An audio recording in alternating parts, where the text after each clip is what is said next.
Yeah, I got it. Go on. So I am on my phone. As Stephen had just said, I have never looked so crisp and handsome in my life. My skin is looking really well. I'm not blotchy at all, so that's a very good thing. So we've got Stephen, we've got Rhys and Phil. We couldn't get young Callum. He's far too busy living life. And also Lee was supposed to be here, but he's all talked out, his words, not mine. So it's just the four of us this evening. So this is sort of like the end of season review. Let's get cozy. Does that say go on, Ma? I'm saying let's get cozy. It's just all four of us. Yeah, is that our tagline? Let's get cozy. Hashtag. Yeah, let's get cozy. Yeah, season, well, for the Steelers seemed to finish seems like a year ago now. Oh God. It's been a while, but I wanted to wait till after the Super Bowl, just so we could go through our sort of predictions and dark horses and where they finished up. So I waited, and I couldn't do it last week. So we're just going to go through the rest of the season. So we left it. We were 2-6. We did it our last one on the bye. And we had just sort of had a nasty loss to the Eagles, which wasn't good at all. And then in true style, they made us eat our words and went on a good run towards the end, and obviously finished 9-8. So I'll just go through. So obviously, I think a lot of us had us to beat New Orleans, which was the next game, which was week 10, which we did 20-10. It was 10-10 at half time. And again, after the third quarter. And then the Steelers got 10 unanswered points with a Matthew Wright field goal and then a Pickett drive for the touchdown. Nudge, yeah. So obviously we dissed him apart from Rhys, who was ever optimistic. Vindication, I think. Yeah, he had 20 carries for 99 yards, which was a good game. Levi Wallace had a nice game as well with an interception and 3 pass defenses. So that was a good win, which took us to 3-6.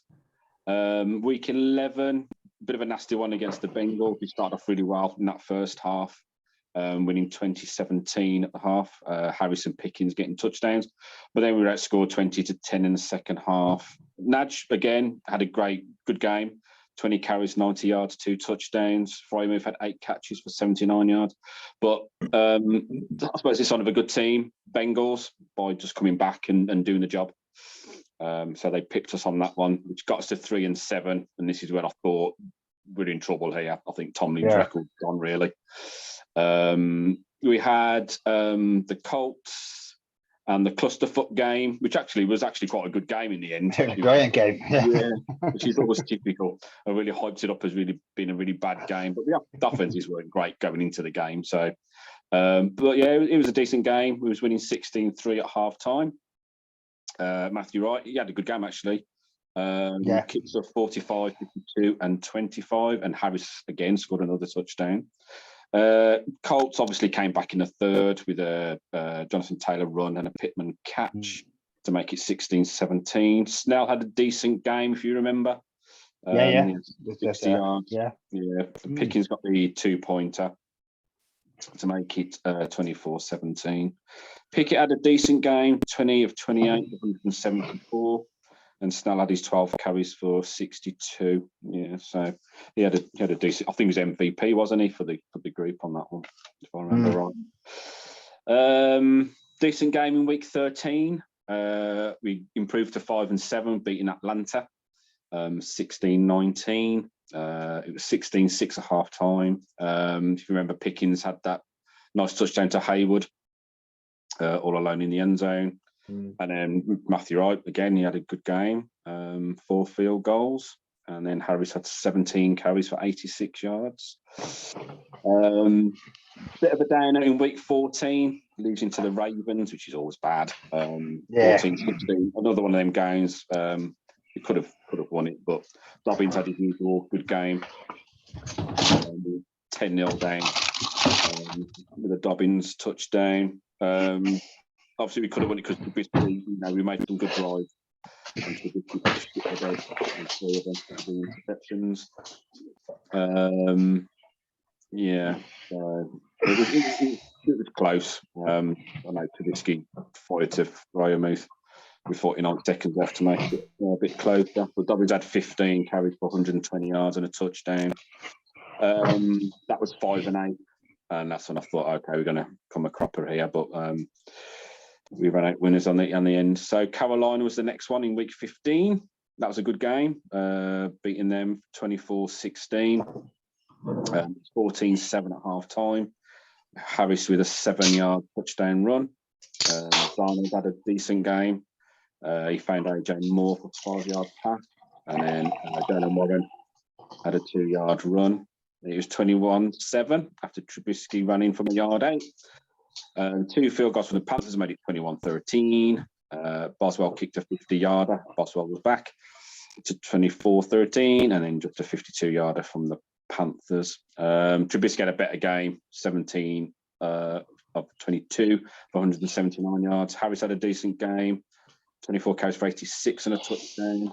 And probably Deontay Johnson's best game, 10 catches for 98 yards, but obviously no touchdown. Week 16 against the Raiders, beating them 13-10. Pickett, this was a weird game because I was really frustrated with Pickett with this game. I just thought he was bloody awful, and then obviously he got the touchdown drive and everything was forgotten. But yeah, I think he struggled in this one, but he found a way to win. That's all he asked for, really. We limited Josh Jacobs to 44 yards, which was pretty decent. 15 carries. Fryer-Mouth had another decent game, 7 receptions. If you remember, Raiders got off to a hot start on that first drive. Yeah, it did. Thought, oh, this might be a long day, but we settled after that. And then it was still a long game, but just we won it in the end. God. Yeah, exactly. And like I said to somebody, I said, Montana did this all the time. He'd have a lazy game, but he'd pull it out. Yeah, exactly. So that's what makes. Well, I'll take it all day. The last 2 games were quite fun. We beat the Ravens again. Pickett, first ever rookie to lead 2 consecutive game-winning fourth quarter drives for the win. Harris was great, 22 carries for 111. Dobbins had a good game as well, 17 for 93. Ravens were leading at halftime 10-3. Tucker obviously made a 51-yard field goal to make it 13-3, and then Boswell hit a 51-yarder to make it 13-6. He made it 13-9 with a 33-yard field goal, and then Pickett to Harris with a great touchdown with 56 seconds left. And great game, that. Yeah, it was a good game, to be fair. It always is. It always is. It's going to be physical and get down to the wire. So, yeah, just a nice touchdown pass as well. Just fantastic, really good. Harris's catch was brilliant. And then we had a nice old time against the Browns, 28-14. This was a nice game. Just, there was a certain amount of pressure, I suppose, to get the winning record, but we looked good. They never really give us any trouble, really. So this was the 19th consecutive non-losing season and the 16th for Tomlin. Is that right? Have I got that right? Yeah. That. You know what was great? You know what was great about that? When you think how the half season broadcast, how negative we are, myself included, everyone was just quite frankly pissed off, weren't we? Everyone was just absolutely pissed off. That second half of the season was such a fun, second half. I reckon if it just, like you said, if it just won 1 or 2 more games, we would have gotten the playoffs quite clearly. And it's like that second half was fun because we were it reminded me of 2019 where we're over again, where it's like, what we're going to do absolutely nothing here. Yeah. So it was just like, sod it. So I just enjoy the games, and that's really that build to it. Yeah. It just made that first half of the season that much more frustrating because there was clearly points still left on the field on that one, and we could have taken a few of those games. Yeah, leading to obviously the Dolphins and the Jets cost us a playoff, but you look back at it now, though. Playoffs anyway. So 9-8 is a 9-8 is a flattering record for that roster. And looking at when you look at the first 8 games before the bye week, you had the Bills and the Eagles, which at the time they were the 2 best teams in the league. you had a Jets team that hadn't imploded yet. You know, we snuck a win against the Bengals, which we had no business winning that game. I think our record at that point was justifiable. And in the second half of the season, I'm not trying to sort of put a damper on it, but we did have a much easier schedule, an easier run. Yeah, exactly. Yeah. So I want to exercise a little bit of caution, I suppose, just in case, you know, because again, I think in some respects, it might be the worst thing that happens to us in the long run. We've kept Canada. I know we'll talk about this in a bit more detail anyway, but we have a habit of sort of, you know, winning games at the end of the season, keeping the winning record, you know, and then not actually making the adjustments that we need to over the course of the offseason to, you know, be ruthless and strengthen the side. So I suppose that comes down to the point then, doesn't it, really? I think you just nailed that, really, actually. About that winning record, when does that become not good enough? Because I mean, I am a fan of Tomlin, but let's be frank here. Like, you know, in the playoffs, he's not really done much for quite a long time, and I think we've got to step it up a gear now. I think we've got a new quarterback who, by all means, is looking very positive. You know, and everything. I think this draft is very important for us. You know, definitely. I think that it's now, because we've got a pretty good defense. We're going to start wasting it with the talent that we've got on there. It's now or never.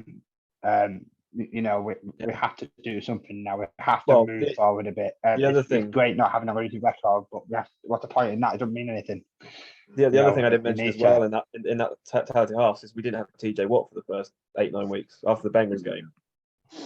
The difference that scares me. The difference he made coming back was, I mean, I can't remember the exact statistics, but I mean, how many more sacks did Highsmith get? How many more pressures did we get on quarterbacks? No, not even TJ doing that, but just. And TJ wasn't even 100% fit. It's you have to account for him. You have to slide the protection across, and then suddenly that opens up everything else around you. Yeah, you know, it was noticeable how much he was missed during that sort of spell where we were getting blown out by the Bills and the Eagles. And that does scare me that quite a lot, because basically, if you're a team, it's like that. Just take out TJ, and that's it. The season's over. Because and I get that he's a generational talent, and that's rightly so. But it shouldn't be the case that when you've got one player out, granted, he's a big player, but as you rightly said, when he wasn't in, I mean, the stats don't lie, literally. I mean, even as you said, he's not on the actual. Even when it's just on the field, he could have one leg. You know, he could be running. Well, it says a lot about our edge rushing depth. That's the thing. It's like that's you know, who is there behind them two? Really, exactly. Yeah, so they've got to address that in the draft. I would have thought, but you look at the Bills as well. Their defense went just crap when Von Miller went out. Von Miller went out. Yeah, that was a big loss. You know, it's not just us that sort of rely on. But you're right. We need definitely some, and we can work it on the roster anyway. So, but definitely some depth and even Highsmith to again just take it to another level if he can. You know, he needs to be a terror on his own. Rather than sort of relying on TJ to take, you know, all the attention away, really. I agree with that. I think some of that as well comes down to coaching as well. You know, like when you're not without your best player, can you scheme a way of getting something different? Exactly. Pass rushes, you know, it's such a luxury to have a TJ Watt, because you know suddenly you're going to have him double covered. You know, you can eliminate tight ends because they'll no doubt try and chip him. So the tight end suddenly doesn't become available on the quick routes. You have the ability then to rush other people. Cam Hayward might get one-on-one and cause chaos up the middle. You've got to find ways of scheming around that when you don't have a player like the TJ available. You know, do you blitz it? Do you change philosophies? Do you become more of a bend but don't break defense? Do you say, okay, we'll give up yards, but we'll pressure them on in the goal line? You know, it's interesting the new addition we've had to the coaching staff at the minute with Aaron Curry, who worked with Highsmith, I think it was this season at Charlotte. He also worked with Ogun Joby in Charlotte as well. So he's been the new linebackers coach, isn't he? So we'll see what that translates like onto the field and what what you can scheme up with different pressures and such. Cool.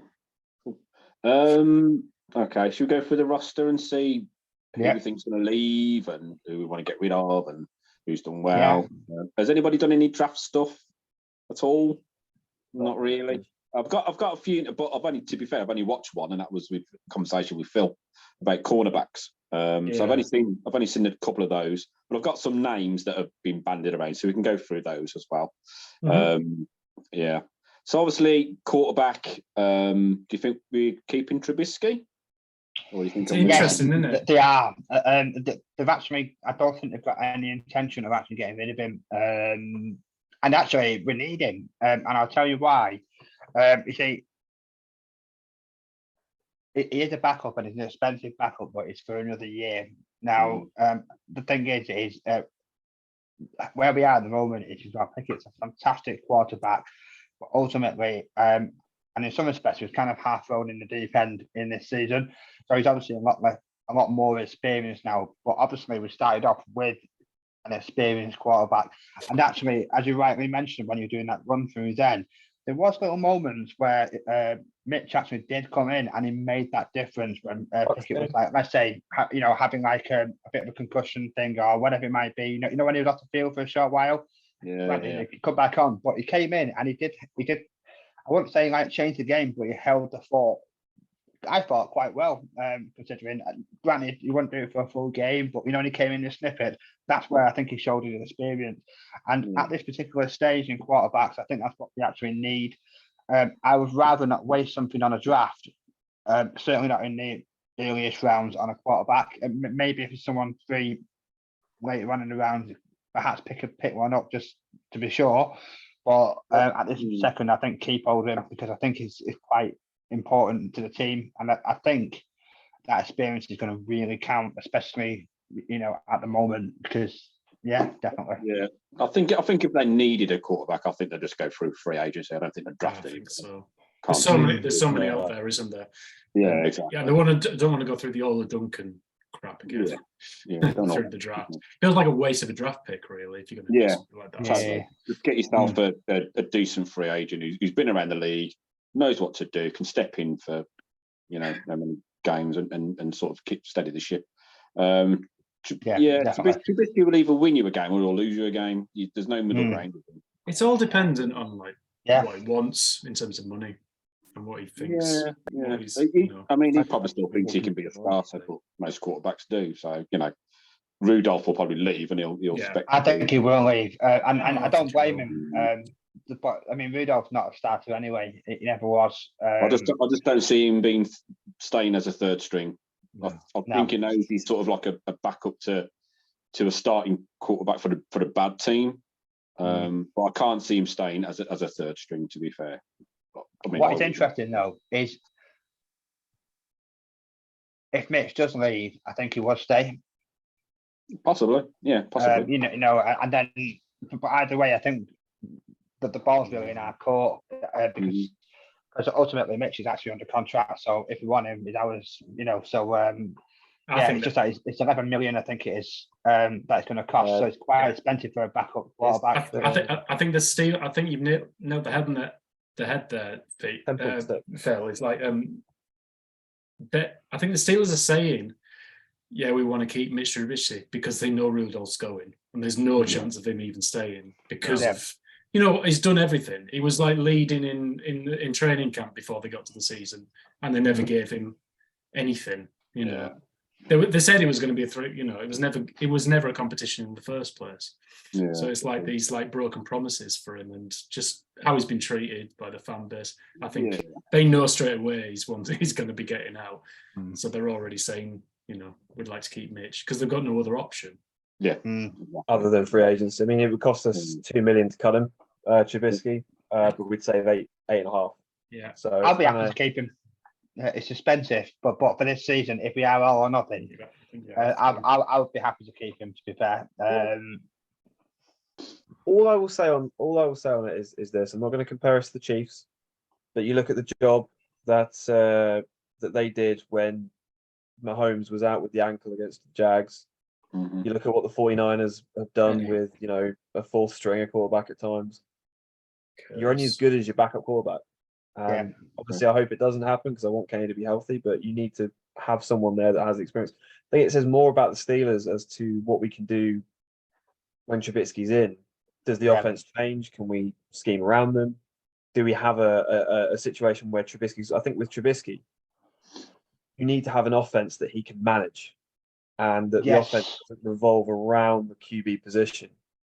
And I think that's what Canada, to his credit, don't want to say that too often, but to his credit, he's trying to build an offense like that revolves around the run, around Najee, around the sort of the physical game that way.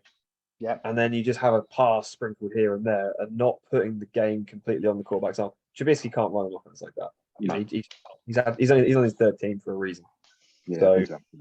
I don't mind keeping him, but as long as the offense around them is bolstered and we're not relying on Trubisky to throw 40 times a game, then it'll be fine. Yeah, cool. What you have to remember is Pickett's actually. I don't know if it's inexperience or certainly at the start of the season, you know, poor offensive line or whatever. Although he got a lot better, he did take some hits. He took some massive hits. So so it's like the likelihood is this backup quarterback, whether it's Mitch or somebody else. I mean, you know what? I'll put Derek Carr, but you're never going to afford him, and he never would be a backup because I know he gets snapped up. But the point is, I think you're going to have this issue. You're going to have this thing where he is going to go out of the game and pick it. So it isn't like it's a high. When it was Ben, it wasn't as likely because it's the very nature of Ben is just hard as nails, and he would be still on that. He did have some injuries in his time, Ben. I don't think Ben. He did. Yeah. I don't think there was only a handful of seasons where Ben had all 16 games healthy. I remember. Yeah, he had some bad O lines as well. Very bad, and that's the key, isn't it? It wasn't until 2017, or a bit earlier than that, but it wasn't until the mid 2010s that we actually built an O line. Exactly. I mean, when we won the Super Bowl in 29. That offensive line was. Yeah, the previous 3 years they were absolutely awful, and Ben was Ben. Luckily enough, he was doing his Hall of Fame stuff then, so he got him out of a lot of stick. So when they won the Super Bowl, he's on the the podium. He's saying, "What about now O line and sort of stuff?" So he's been through it as well. So rubbish. Yeah, there was still definitely. Yeah, that's going to be one of the key positions, I actually think, this year. The backup quarterback is so important. I think we are all enough when it comes to Pickett, so and that's right, because we need to get behind him. And in some respect, you have to build that offense around him, because if you're going to be a franchise quarterback, that's what you've got to do. Absolutely. But I do think that the equally, maybe not quite as important, but it's got to be up there, is having a quality backup. Yeah, absolutely. Running backs, obviously pretty solid. Is Jalen Warren the best backup running back in the league? I've been so impressed with him. Absolutely phenomenal. Insane. Yeah, obviously, Nats had a good second half. Picking up the blitz, it was absolutely I'm not. Aside from running, just being able to block and I love that. It was tiny man, but he's got so much power. Yeah, he's got some power behind him. So, which is what you need. I mean, Harris he's powerful, and you see him throwing defenders down like he did against the Falcons and stuff. But you got that sort of turn of speed as well with Jalen Warren. He's a definition of a football player. He's not just carrying the ball and running through holes. He's actually picking up work. Yeah, he has no problem putting his head down and taking on a blitz and just going, it's going to hurt, but he's a proper stealer. Yeah, absolutely. So, quite solid there. Haven't really got any issues there. Snell, he's all right. Whether he'll keep a spot, I don't know, or they go through free agency or whatever. But we'll see. So that's pretty solid, to be fair. I don't think it needs any tampering with. Wide receivers, obviously Pickens did okay, more spectacular than rubbish. Fair enough. All right. Well, we're going to Deontay Johnson in a minute. So he did the spectacular catch. You expect sort of much bigger things from him next season. Obviously, catch numbers should be a lot higher. Obviously, we've got Deontay Johnson, who will divide the room, no doubt. Anthony Miller is due to come back. We've got Miles Boykin, who's a great sort of blocking wide receiver. We've got Gunnar as well. And Stephen Sims, and we've still got Kelvin Austin to come back as well. So we've got like a rookie there. Possibly we could go receiver in the draft. Hopefully I wouldn't mind if they went. I have no problem with that. If it's the best player available, I've got no problem with that. I don't think it's a great draft class for receivers in general, though, isn't it? Outside of a few mid-rounders, kind of. But I wouldn't mind seeing them go free agency, really, with some kind of experience that we've not really had there for some time. Would you keep Johnson? No. I know you won't. It's the biggest frustration ever, right? The fact that he didn't go a touchdown. I'm still a fan. I don't know why. I'm not. I don't know what it is, right? And actually, it's quite frustrating because he did actually do a lot of catches. When you look at his stats, he did do a lot of catches, so it's actually not as bad as I think him out to be. But I think what it is when it comes down to it, this is the difference between someone who's great and someone who's not, if you know what I mean. When he needed to step up like a crucial player, and there's loads of examples, he didn't, and it was so frustrating. Now it's also about his money, and is he going to be worth it, and everything. Personally, I just cut him. I'll get rid of him, no, that's not going to happen. He's 11 million on the cap. He's 11 million in dead money if we cut him now. So that's not paid him, Phil. So they're not going to. They won't cut him. Draft, mate. Trade. It frustrates me, and I was a big fan of him. There are some things about DJ that frustrate the living hell out of me, and the obvious one is the fact that you catch a ball, you run north, you don't go backwards. Yeah, no, it's ridiculous. Get a compass kid. It should not be. You shouldn't have to explain that to a professional football player. But it's like he feels like the defender's like right on him, so he has to take the long way around of nothing. But he feels like it's in his vicinity, like his peripherals, but he never is. It's that mindset of you've caught the pass. That's what you're there for. Don't try and make a mountain out of the mole. If the yardage isn't there, it's not there. Just go forward. Just take what they give you. Absolutely. Everything doesn't have to be a highlight, But my point about DJ would be, I don't see him as a worse receiver than Valdez-Scantling. I don't see him as a worse receiver than Juju. No. Those two, or Kadarius Toney even, and those three killed it in the Super Bowl that we just saw. The difference between DJ and those three is the person's calling the plays and scheming the offense. And obviously you've got Mahomes as well. That obviously makes a difference, but I don't think it's DJ's fault that he hasn't necessarily panned out this year the way that he was intending to. When you're scoring the few points that we're scoring every game, when the O-line is struggling the way it is, and we just don't have the creativity. We didn't have hot routes this year, for goodness sakes. Yeah, and I watched every single game. I went back and watched everything. Not one. Not one hot. One point on that, Rhys. We had that conversation about it. Guess who else doesn't have any? A quite successful team. Which one? Eagles. Don't have hot routes. No, but that's not there. So that wouldn't surprise me, actually. To be fair, because they basically just go, Jalen Hurts, make a play. If you got like a free runner, make a play. And the typical one was like in the Super Bowl when he turned to his left, scurried out of pressure. There was actually two free runners, and he hits it to Pascal. Is it Pascal? Yep.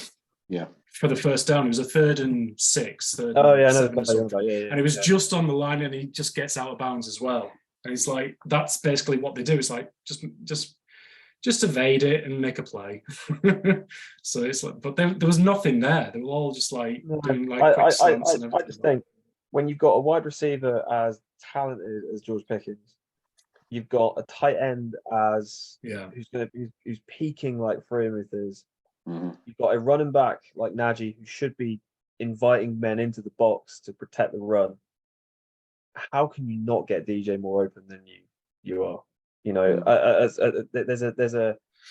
almost a blame game there of it, whether it's the receiver themselves or whether, because DJ is still a fabulous route runner. If you watch his tape, he's the best route runner by a mile. Like, yeah, totally agree. The thing is, just like with the O-line and stuff like that, you can't even necessarily blame that. I think a lot of it could be down to, I think a lot could be down to Pickett and Pickens' chemistry just from training camp, because they were having the reps together. Yeah. So the rookies were having the reps together, and probably necessarily, I'm not excusing this, but he probably didn't have as many reps with DJ. DJ likes certain things. So I'm hoping in the off season they work on that. They work on what he wants, because there's a lot of times where he was just running the wrong route, and he's all like picking up penalties because he didn't know what route he was going and went too early or whatnot. There needs to be more chemistry in there. I think that's one aspect of it. I agree. DJ's as frustrating as hell, but man, you can't teach that kind of separation. Yeah. The way he can separate on a route from anywhere and cut his feet and turn is just it's good. That is an asset beyond how much frustration he is in terms of like turning north or fumbling. You have actually got a point. The ball now and then. You have got a point there, Stephen, actually, because it's a skill set. One thing that they did say, which will definitely change in the off season this year, is in the last off season you had 3 quarterbacks going for the number 1 position. So they're literally like splitting it, so to speak. Across. They're trying to work out who's going to be like number 1, for example. Yeah. This time that's out of the equation. We have our number 1 quarterback. So actually, now you really have got that time to gel. So it is now that time to work out who, the play, get that chemistry, get that, that trust. Because I bet that's a lot of it as well. Trust. Yeah, cool. They'll have people together now. So totally. I looked at receivers in the draft for this year. Sort of 3rd round onwards. I think if we're going to go, if we need a receiver, there's probably be sort of later on. There's the only one I've seen because I used to follow LSU, not so much these days. But Keishon Butte, who's got a great name. He's a nice receiver. He's got a great pair of hands. There's also Josh Downs from North Carolina. He's quite small though. He's 5'10". He's more sort of slot than sort of at the outside. And Tank Dell from Houston, who had 108 catches for 1,400 yards and 17 touchdowns. And there's Parker Washington as well. Washington as well. I was going to say. Yeah, he's turning a few heads as well. So there's just a few ideas there, sort of 3rd round onwards. So, but you expect a bit more improvement. Like I say, you expect Pickens to sort of have a lot more catches next season, and hopefully Johnson will weigh in as well. But so we're keeping DJ then. Is that what we're saying basically? He's not going anywhere. Yeah, he's released him or that kind of dead. Right, Tom Wynn, if you're watching, right, we are keeping him this year. We will allow it. Okay, we will allow it. Right. Brilliant. We'll crack open that mystery beer in the fridge when it be. And hopefully Calvin Austin will be around as well. I want to see what he does. That'd be great. Yeah, that's a draft signing in itself, isn't it? It's the new guy, isn't it? So they're very exciting. Yeah, totally. Tight ends, very solid. Obviously, Frymouth was fantastic. Gentry, not so bad, and obviously Connor Haywood did some good things as well. So that's a good tight bunch. Yeah, it's pretty solid. Gentry, maybe. He's the weakest link, but even that's not a bad weak link as such. But yeah, I mean, I've got happy. Yeah. Pretty solid. Frymouth's becoming a bit of a cult hero, definitely. So it's good. It's good for the future. Offensive line, let's go. So obviously you got Dan Moore at left tackle, Kevin Dodson, Mason Cole, James Daniels, and Chucks Are we getting rid or are we demoting Dan Moore? Are we going Interesting, third isn't it? round left tackle? If Are we demoting Dodson? Yeah. I think it's one of the two. That's the weakest line, though. Yeah. They were the best run units. Dodson did a two So- bad down the stretch, which, like Rhys said about coaching. So you had that good second half of the season. So you keep with the same sort of players in the same way. And Have sometimes, we kind of it's got ourselves a detrimental bit better in the long term.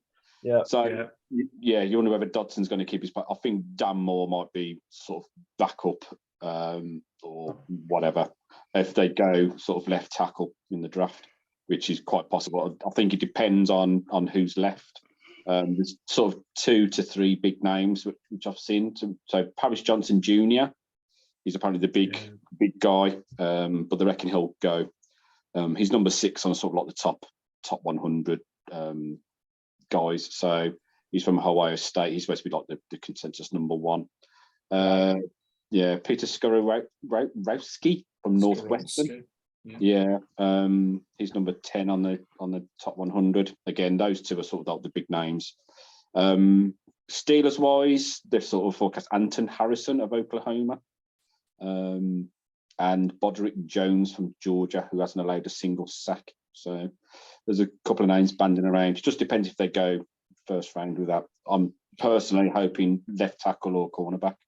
You've just got to remember that left tackle is that premium position now, outside of quarterback. And I know. It's going to be interesting, this, isn't it? Definitely. I think if one of them names is there, especially those top two, absolutely, they'll go in.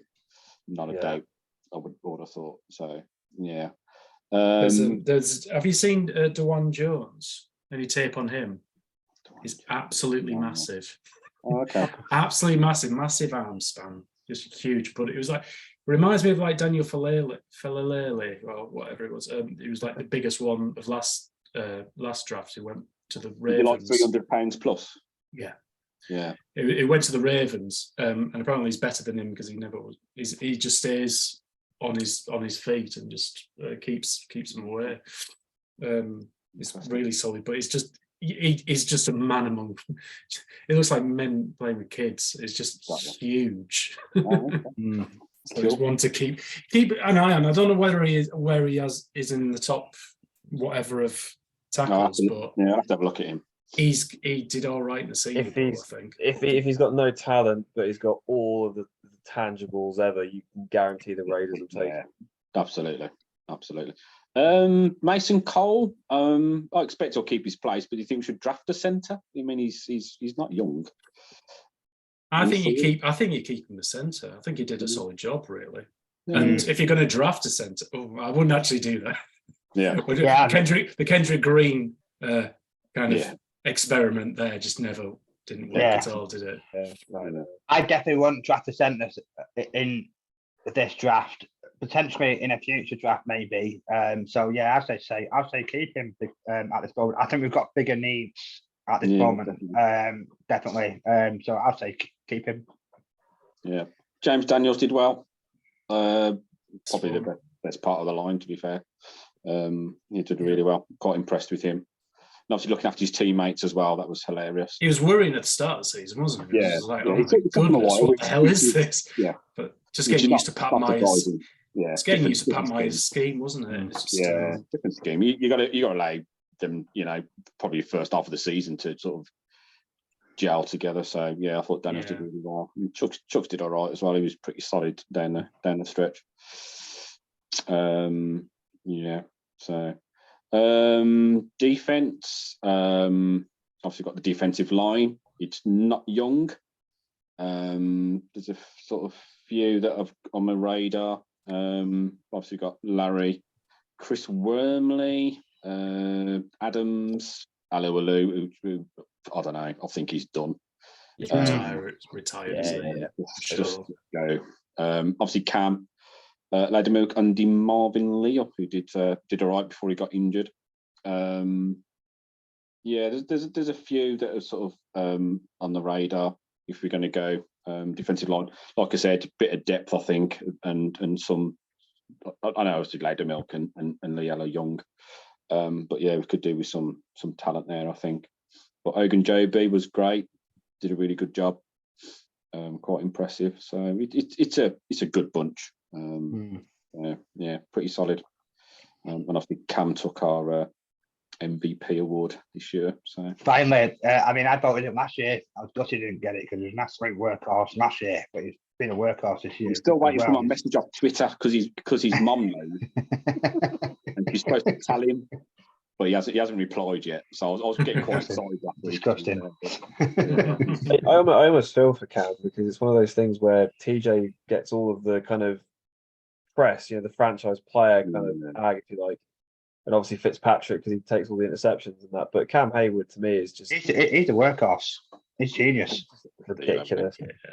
Yeah. I fear that he's going to be in that kind of hall of very good when he's finally done. Yeah. I hope I'm wrong, but he's actually better now than he was sort of like 5-6 years ago. It's ridiculous. Fine wine. Yeah, I love Cam. He's great. I think what's worrying me now, though, like you said, is his age, and it's going to get to a point where it's going to start getting very expensive because they do get a sharp decline, especially on that line. So I think his days are numbered, but I don't think they're numbered just yet.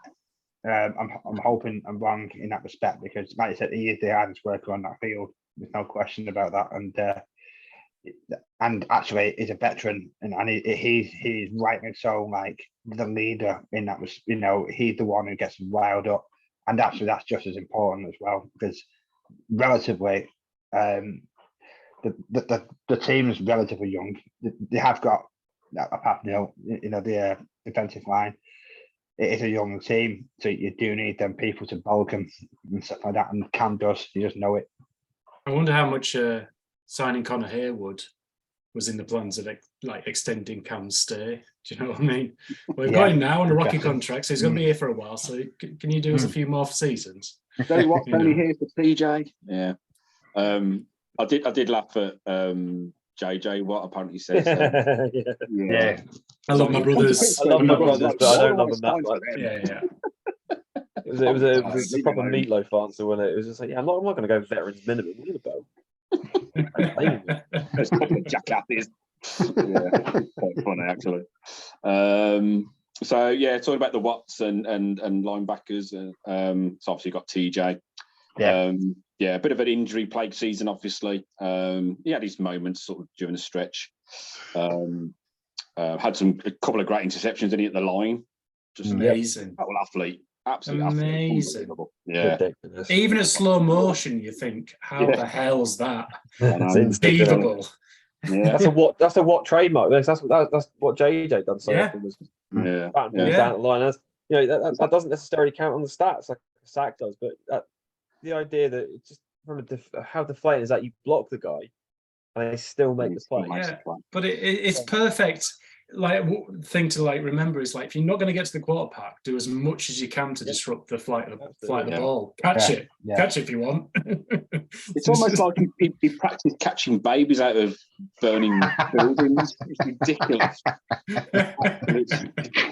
It's like, I must hold this ball. It's training 101, isn't it? Yeah. So we had obviously TJ, Alex Highsmith on the outside, with Malik Reed and Jamar Jones as sort of backup. Inside, which could change obviously this season. Devin Bush isn't loading himself in all glories, to be fair. He's basically just said, I want out. He got less and less reps throughout towards the end. I think the last game he had 4 reps or something ridiculous like that. Spillane did really well, even against the pass, which was quite bizarre. Miles Jack, obviously, inside as well, who did a good job. Very solid. Injured, wasn't it? Yeah, it's a shame. Marcus Allen can get rid of him because he's a dickhead. And Mark Robinson, who was just flying all over the place when he was in. Exciting. I think he's a good project to keep. I really do. I think he can get coached really well. Yeah, he's a flyer, absolute flyer. Can you see us drafting linebacker? Yeah. Get a bit of depth in there, definitely. 100%. Get some quality. Again, I don't think it's a great class for inside linebackers. Again, that's what I've read somewhere. No, I've got two, and I really looked, and the only one that sort of stood out was Trenton Simpson of Clemson. He can play inside or out, and he's got sort of Micah Parsons vibes apparently. But whether we go, that's a bold comparison. Yeah. Whereas there's quite a few in free agency, at least in the free agent top 100. Yeah.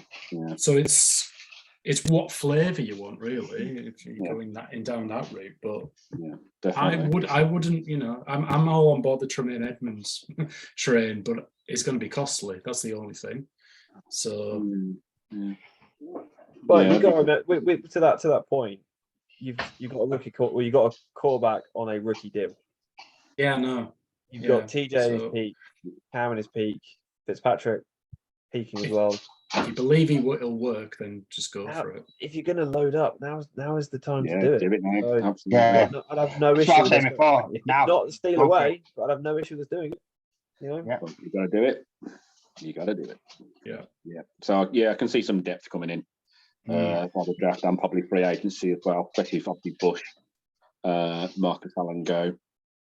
I think I'll keep the rest. To be honest, cornerback. We really need some help. We need a cornerback. Definitely. Yeah, 100%. If anything, I want a cornerback in the draft. I don't care who it is, just someone good. Ideally in the first round, or actually even the first pick in the second round. It's really the first round. Personally, I'm hoping either the 17th or the 32nd. I'm hoping I'll get some quality there. There's some good quality. There's some good quality in this draft, and top heavy as well. So it's really you take your pick. And it's one of those. I'm thinking, could they wait out on the 30th? Is it the 31st? We've got pick 32nd even. Could they wait out and get it then if they wanted to tackle at 17? But because there are quite a lot, but it's just that you then just got to see what other teams are wanting, and then see theoretically how many corners are going to be gone by that time. It depends on Omar's philosophy, doesn't it? Because some GMs are best player available, most to no exception, and others are just like, well, we don't care what the value is, we need a good corner. Need this. It's interesting where it goes. Yeah, very interesting. That was always Colbert's mindset was more, well, we'll take the best player available. Always happen to be wide receivers lately.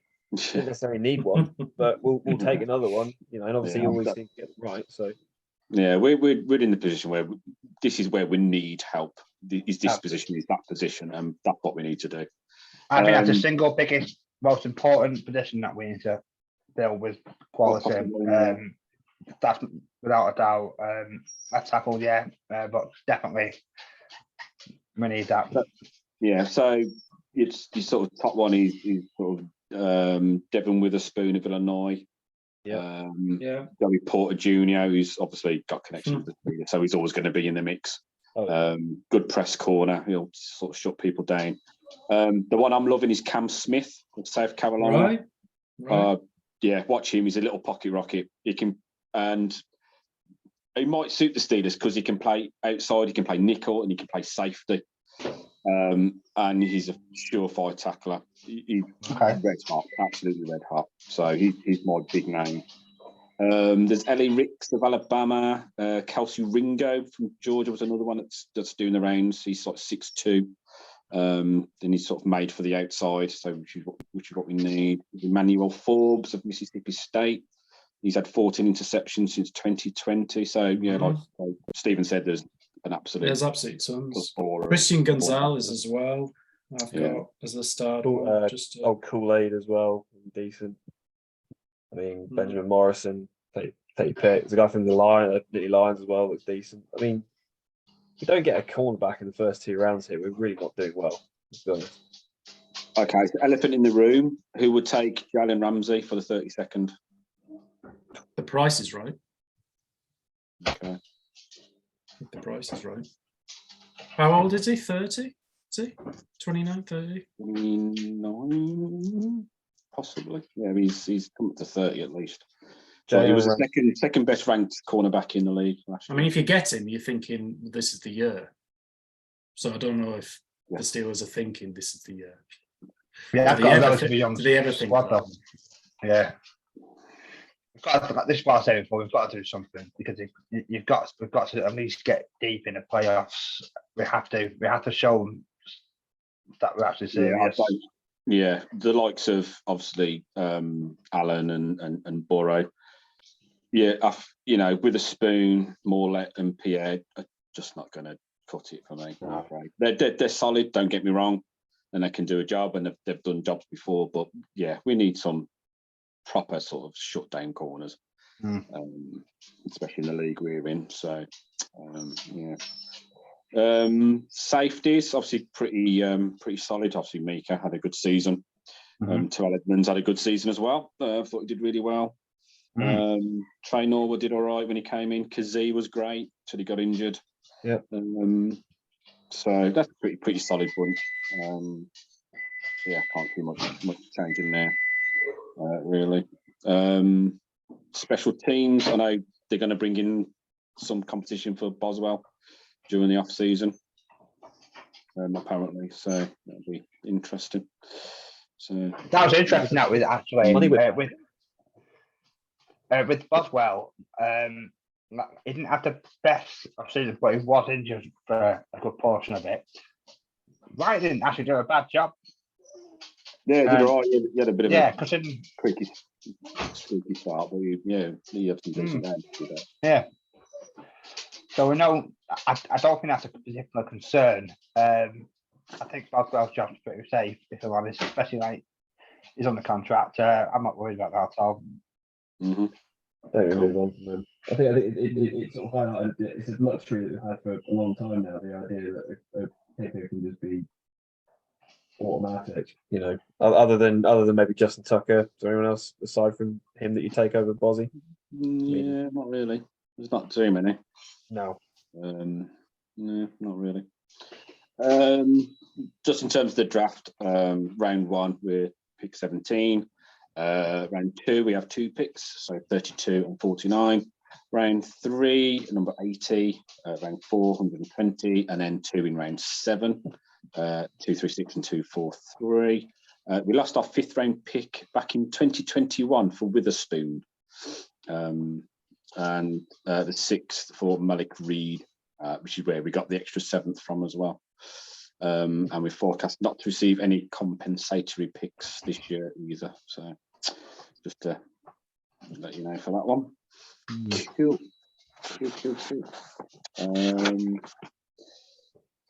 So really, that's all I have. So we can always go on to our Super Bowl predictions that we made at the start of the season. I think we all got to that one. Let's go first, shall we? So Phil went with the Steelers and the Rams. How did that work out for you? Yeah, I think it's a bit of a cockle, really. A little bit, mate. Eh? Although I would like to mention that I did put the wild card one of the 49ers. We're almost there. Yeah, well, all their quarterbacks shit the bed there, didn't they? So. Oh, sorry about it.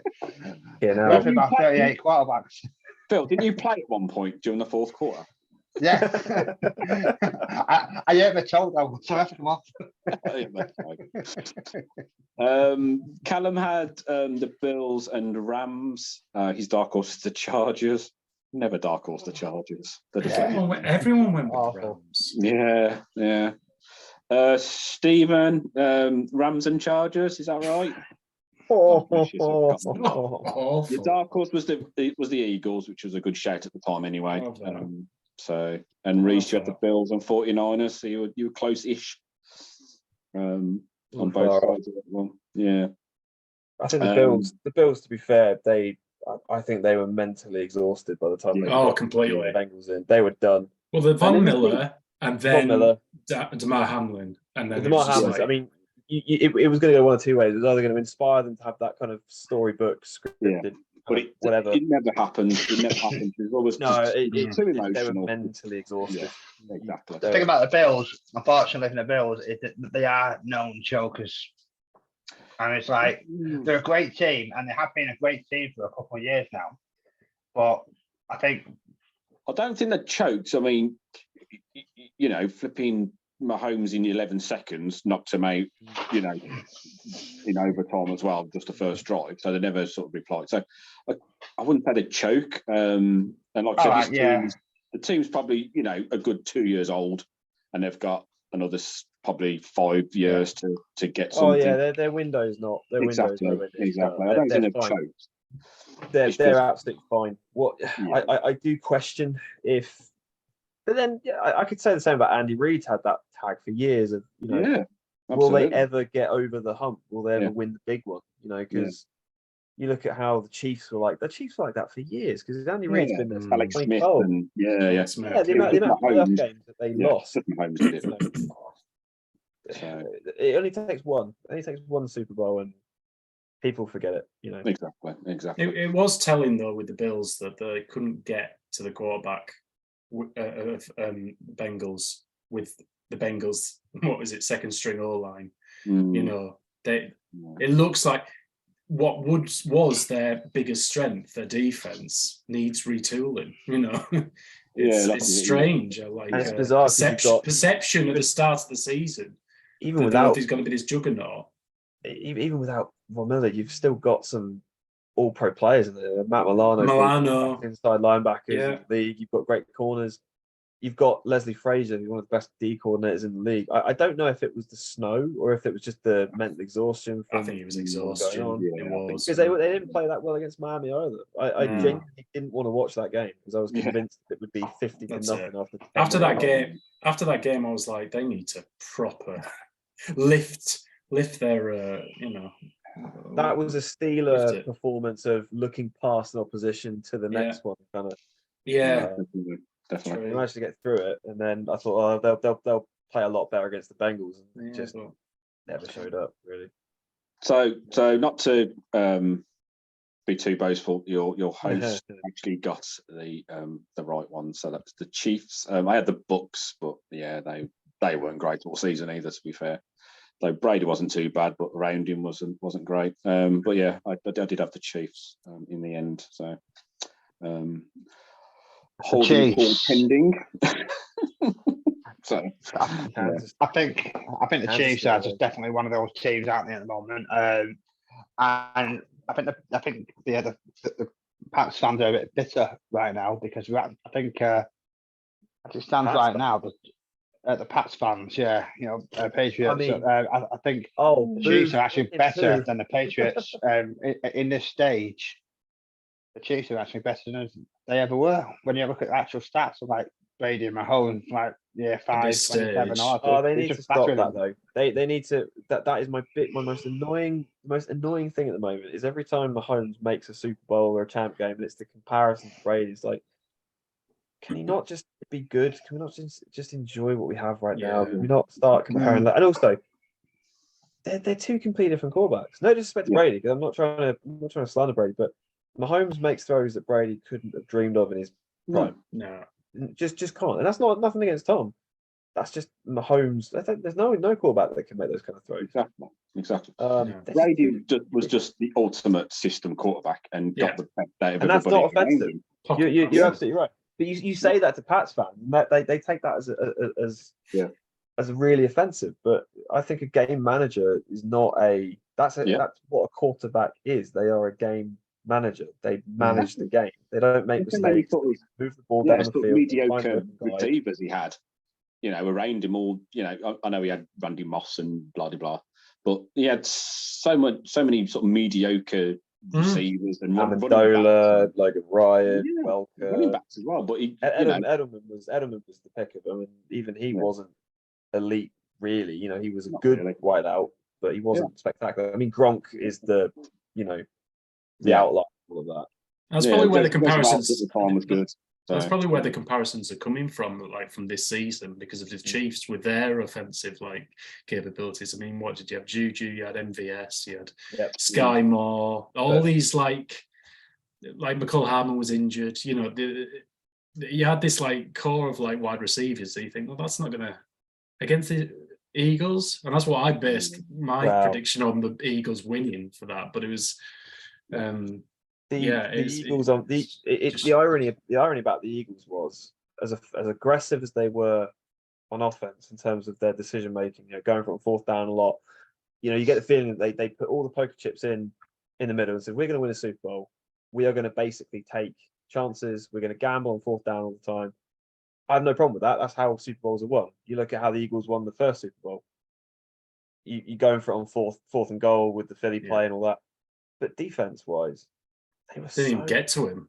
They were so passive.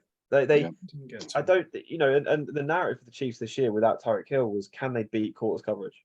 Because that's how, in the end, the Bengals found them out in the AFC Championship last year. That's how the Chiefs have been found out. They take that quarters coverage, they double Tyreek, they eliminated the big play, they bend but don't break. Can the Chiefs figure that out? And as it turns out, yeah, they could, because they had some goal line plays in that Super Bowl that were just ridiculous. I mean, the 2 touchdowns in the second half, the corn dog plays, as they're going to be known as now, those are just that's the genius of Andy Reid. That is the genius of a man who's just a step ahead of everybody else. Yeah, and it's just so frustrating to see how the Eagles just didn't try and put their foot on the throat. Be aggressive, blitz. You've got a quarterback that can't move. Send pressure. You know, try and get a stop rather than let them drive down the field. You know, it was bizarre how they were so negative on defense the entire game. Just monitoring that, what the safeties with the corners were doing and the safety move, you know, just testing that out earlier in the game and then going, right, we're going to do that at the goal line and see what happens. And then the second time, the second corn dog, it was the fault they weren't in the right positions.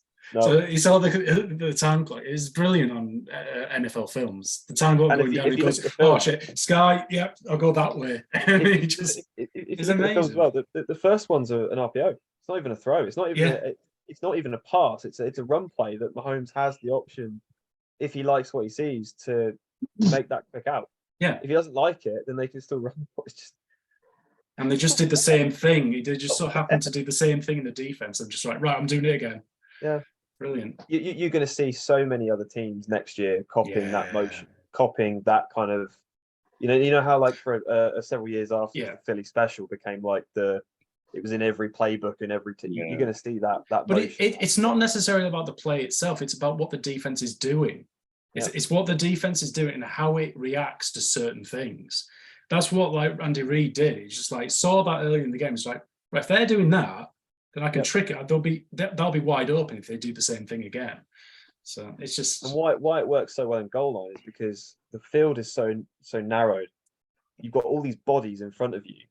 If a receiver suddenly motions behind another, you can't see where they are. You've just got to instinctively assume they're going to carry on with that. And then suddenly they go the other way. It's almost a screen in itself. So it's almost impossible because obviously at the goal line, it's going to be more man coverage. It's going to be tight coverage. It's not going to be as, wide open as that. I mean, it's almost not fair. But you think with like going back to our offense with Matt Canada and the amount of screens and motions we set up on the system, it's just like set up is kind. Attempt, yeah. But just the trickerization of it. It's like, yeah. Was he happy to get his ring? Anybody? Very happy. Yeah, happy. I haven't got a problem with the Chiefs. They don't play dirty. They're just a good all-round team generally, and they've got some serious talent on there. And actually, they didn't necessarily have all the talent at day one. It's just something that they've developed, and that's I think that's the right way to run a team. They're not like the Patriots where they just cheated everywhere and pay the refs off. And, I will say one thing about the Chiefs that they are starting to do that is similar to the Pats in the later years, which is Travis Kelce on the podium saying no one gave us a chance, and I'll stop with that. That's not true. No one didn't think you'd be the You know, exactly. Edelman was that like that for ages, wasn't he? Where it's like, you didn't think you'll bet against us. Oh, fuck off. You know? They all need something to motivate themselves. Yeah. It's bullet material, isn't it? But that's going to be our problem next year. You know, when we're doing well, because but the thing is, though, I usually do a rant to the screen for like a Steelers player or something. So my rant to the screen is to whoever the Super Bowl committee are, who decide who the MVP is. Oh, Stop God. giving it to the fucking quarterback. Yeah. Nick Bolton ran that fucking Chiefs D in that game. Yeah, he was good. Could have got it. He was great. Fucking hands down. So, and why does it always have to be someone on the winning team? Lazy. It's just I don't know. It's about money. If there was, I mean, there's only been one Super Bowl where the losing team has won. I can't remember the name of the player, but it was a Cowboys player in Super Bowl 5. Randy Cross or something like that. No, Randy Cross was the 49ers center for the. No, I'll find the name in a second. Yeah, if there was ever a Super Bowl to do it, I mean, the problem is Jalen Hurts played a near perfect game. One play. And that one play is unfortunately going to be. Yeah, I just don't think a losing team will ever get the MVP. I just don't see it. Not in these. I mean, I just think they want the story, and I think Patrick Mahomes fits that story. As long as he doesn't lose the game, I think that it's just a lazy. Is that run? Is it? Sorry. Oh no! All I was going to say is that I'd shout out anyone who's listened to this who hasn't seen a YouTube channel called QB School, which is JT O'Sullivan. He broke down Mahomes' Super Bowl, and to be fair, some of the throws are. Yeah, I get it. The thing with Mahomes is he's so good that average by his standards, he's still like he'll be exceptional, and we'll just go, okay, that was just an average performance by him. Any other quarterback plays like that, we're like, I don't want to shit on Brock Purdy, but it's like if Brock Purdy played like that, we'd be christening him as the next sort of messiah. Yeah, Mahomes is that good. His expectations are that high that he can have a game. I mean, the 2 Super Bowls that he's won, I'll be honest, I thought he's played average in both of his standards. Obviously won both MVPs, but the stat lines aren't. I think both times he didn't have. Yeah, they weren't. I think it's quite average stat lines for him. And then the Super Bowl he lost, I thought he played like a god. I thought he was exceptional in that game against the Bucs. So it's just the way it goes, isn't it? Yeah, just for me, every time Nick Bolton did something, I was just like, fucking hell, it's Nick Bolton again. Oh, Nick Bolton's made the tackle. Oh, Nick Bolton's done this. And crazy. He just stood out, and I think that should be your MVP. I think it was like completely 50-50 until the point. I think the point when it changed was when Mahomes took off the run, did that run. That was when there he is. And it's like that changed. And then obviously they got the holding call, and then it was like a given that that was a game. But that run itself on a knackered ankle, and you can just see stand on the holding call. Out of curiosity, what's your opinion of that? I mean, it's a hold. It is a hold. It is a hold. It was a hold. And he did. To be fair, he got away with a hold earlier in the game as well. Juju. With Juju.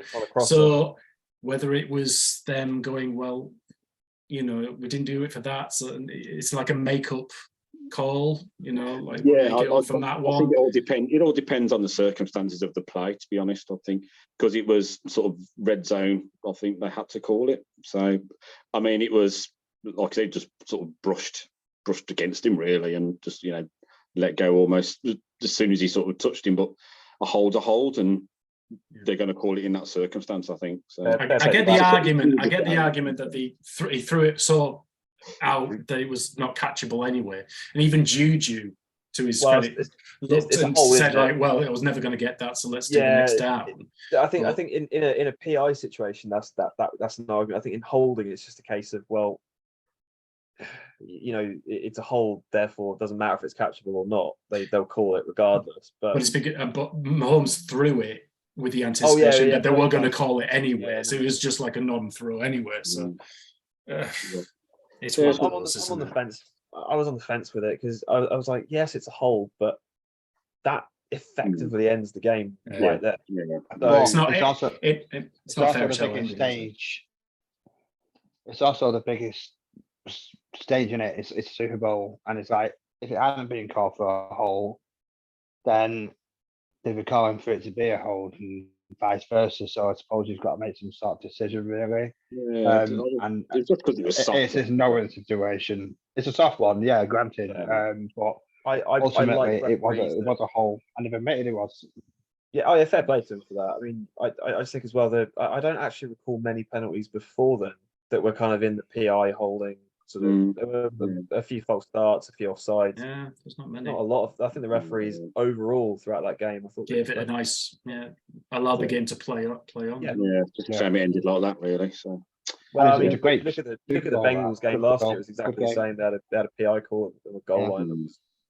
Yeah, it's a shame these calls do sort of decide games, really. So yeah, okay. Anybody got anything else they want to bring up?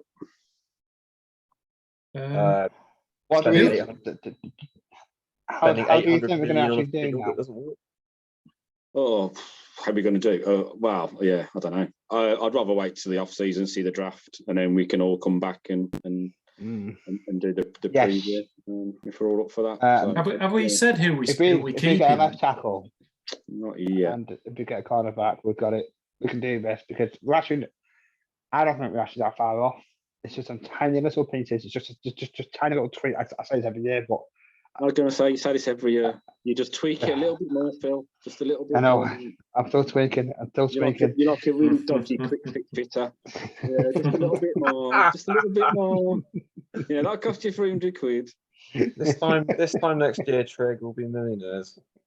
Be fine. Yeah, I don't know. It's an hard one, and it ended quite frustrating in some respect for our season because, like you said, the first half of the season was bad, very bad. Second half of the season was actually pretty damn good. But the thing is there's a lot of criticism for the Steelers and how they were playing in the first half. But I was half expecting it anyway. I knew it's going to. You actually brought this up in the vodka, I think, right? The first one at the start of the season. It was always going to be like we had a tough. I think we had the hardest schedule, or one of the hardest schedules, and also the fact that we had a new quarterback, a relatively new system, very inexperienced players. In some respects as well, young players. We had a lot going on, so we didn't do too bad really. But now it's just what we do with what we've got. I guess that's where the coaching comes in now, because now the coaches know what we. After that season, the coaches now know what we've got to work with, how we're going to improve it, and then so next year there's telling really. I think Tomlin has got to do something next year because I've always been a big fan of Tomlin, but he has made some mistakes, and I think now it's time. It's all or nothing. I think we've got to get going. We've got to get moving. We've got to do something about it. It's a situation where I think we've overachieved this year because I predicted. I don't know about what your predictions were at the start of the season. I was quite negative and said we'll have a losing season this year, and I wasn't far off being wrong, or being right. But we struggled like crazy in the first half of the season. We had a much nicer schedule towards the end, much nicer running. I think the team gelled better. We played better. Certainly, the running game was so much better in the second half of the season, which helps everything else. My only concern is, and I think I made the point on the group on a post, which was we had options at OC, we had options on DC. Obviously, we had the name is just completely gone. Ex-Dolphins head coach Brian Flores. Name completely went. We had Flores there within the organization. How often are we going to have a person like that within the team? I just think I don't want to say we should be completely ruthless with people, but this is a cutthroat business.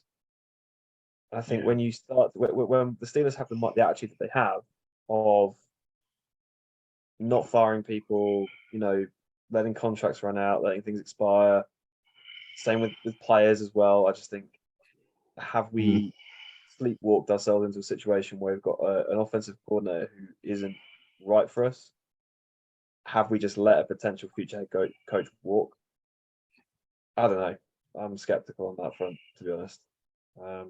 Yeah, it's well, they got Flores because no one else was giving him a chance, really, wasn't it?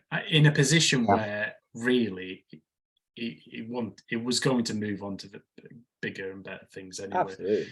I think, and that continuity of people inside, I don't think it was ever going to take Terrell Austin's job. It's just one of those things. I'm giving Canada the benefit of the doubt for this season and this season alone.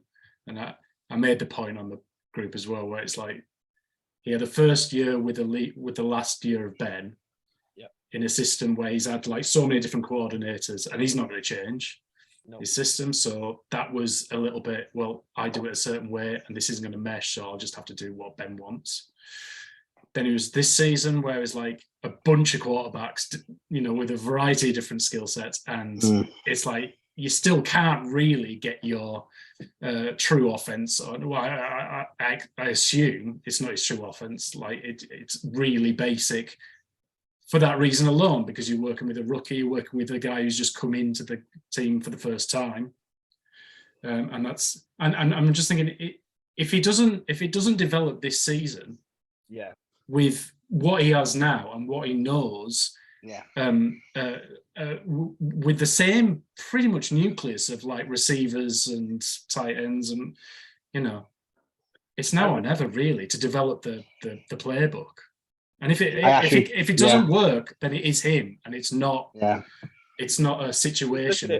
You would look at it from the point of view, if the job was open, because you rank head coaching opportunities in the off season, like the Broncos head coaching job was highly covered. The Cardinals head coaching job was shunned as being a complete and utter cesspit. I don't really know who would take that job on, to be honest. Fair play to them. But the Steelers offensive coordinator job, I'd take that in a heartbeat. You look at the actual, the offensive line needs a polish, but you've got a 1,000-yard rusher who's could be elite. You've got a quarterback in his second season on a rookie deal, so you can load up if you want to. He'll only get better. You have a freak of nature in George Pickens who should extend. He should come out, couldn't he? Yeah, stretch the defense with a receiver like that. DJ, great route runner. Freiermuth, I don't really understand. That's a really enviable selection to have on you. Yeah, you know what I mean. So I think you've nailed down the head. I think you're absolutely spot on. Both of you are absolutely spot on. Actually, I don't think you've. I've been. I think everyone has been very negative and kind of, and to be fair, rightly so. But you have got a very valid point. The destruction, the end of Ben, new quarterback, new franchise, figuring all that out. That's a big deal. A lot of teams, not just the Steelers, will struggle with that. So you've got new wide receivers. I think this new season that he's got coming up now, he's really got a chance to show what he's made of. He can really build that team how he wants to actually build that team. The offensive side of it, and I think it's now or never for the offense in that sense. For Canada, this is where now there's no excuses. This is it. If there's nothing new with this, if there's nothing new with the scheme, then it's Canada's. It's an issue with Canada. That's it. Definitely. Because there's no everything's solidified. Just about. Yeah. What we're talking about a new tackle, maybe a new tight end number 2, something like that. It's just little bits here and there, really. The O-line is probably the weakest bit, but everything else is just that's what you got to work with now. And it's if the playbook doesn't develop in some way, then it is to do with him. It is him, yeah, absolutely. And actually, they probably were in some respect figuring it out. It's so frustrating to look at how we motion players almost without a purpose. You know, how we're putting players in certain positions, and it almost seems as if we're not doing it for any reason other than because we think we should be doing that. Just window dressing. We have to have motions. We have to have jet sweep. You know, if I see one more jet sweep trap run, do you know what I mean? That's Canada's thing, isn't it? That, you know, it's what they brought him in for. This is the frustrating thing with me with Canada, and I think I had this rant after the Bengals game, was if we are on script, we're fine. Yeah. The mark of a good coordinator is not having those first 15 plays work. The mark of a good coordinator is when things are not going well, how do you adjust? Yes. Yes, absolutely. Is, you know, we've had 3 different quarterbacks. We've had Ben, then Trubisky, then Pickett, and then we've gone back and forth when Pickett's been hurt. They've all 3 had the exact same kind of scheme or the exact same kind of playbook. That's a concern. We're having Jalen Warren and Najee Harris running the same running plays. They're 2 completely different running backs. You know, that's a massive concern. That's a massive flag. We don't adjust mid-game.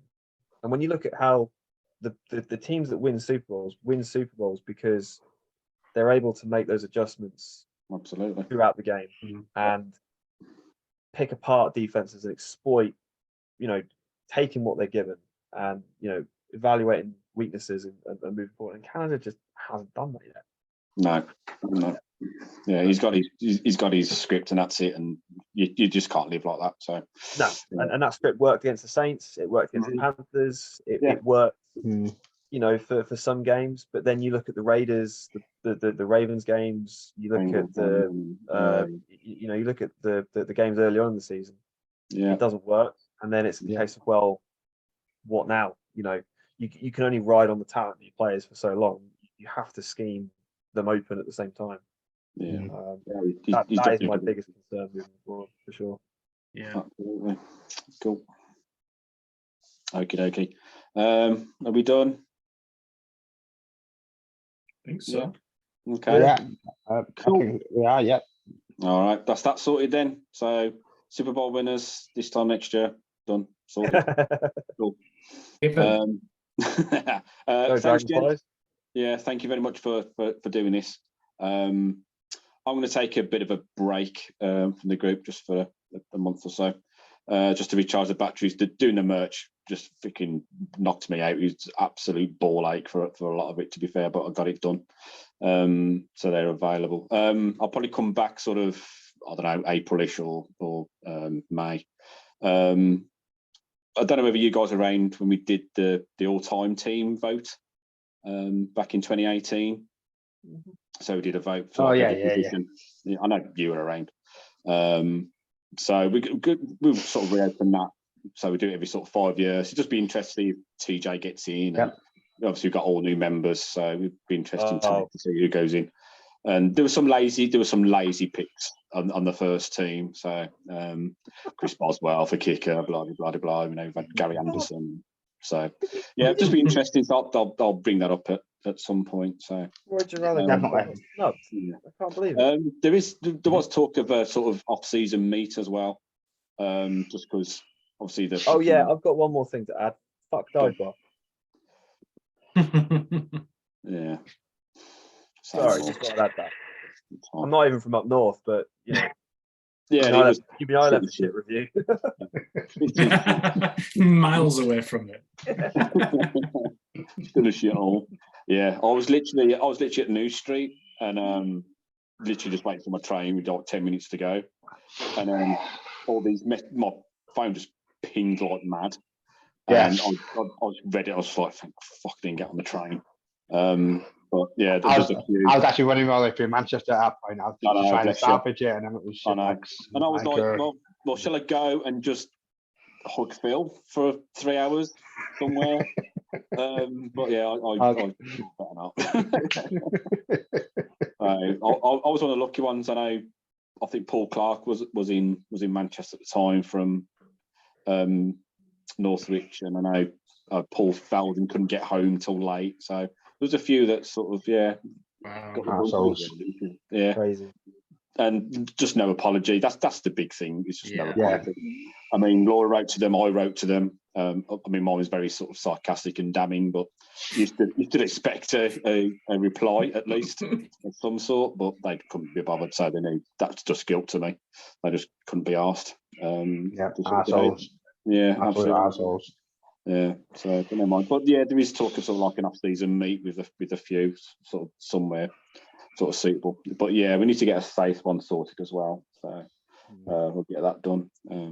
So I know Gavin wants to do one and see you guys down that way. Not many of us, but we exist. We are here. Yeah.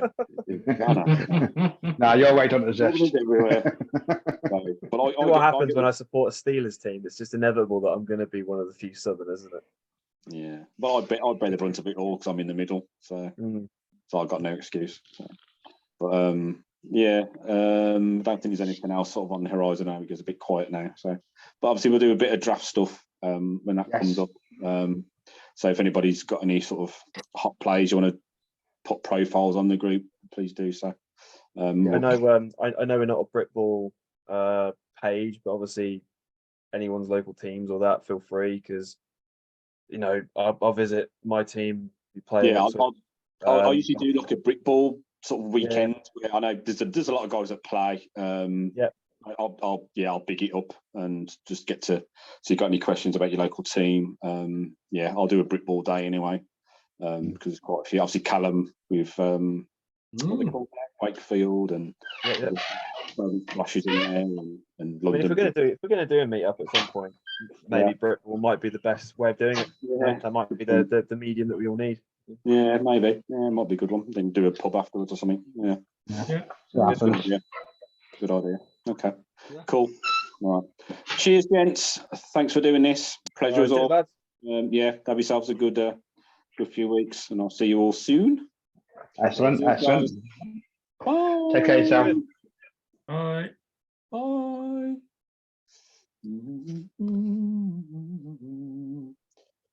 Phil. Hi.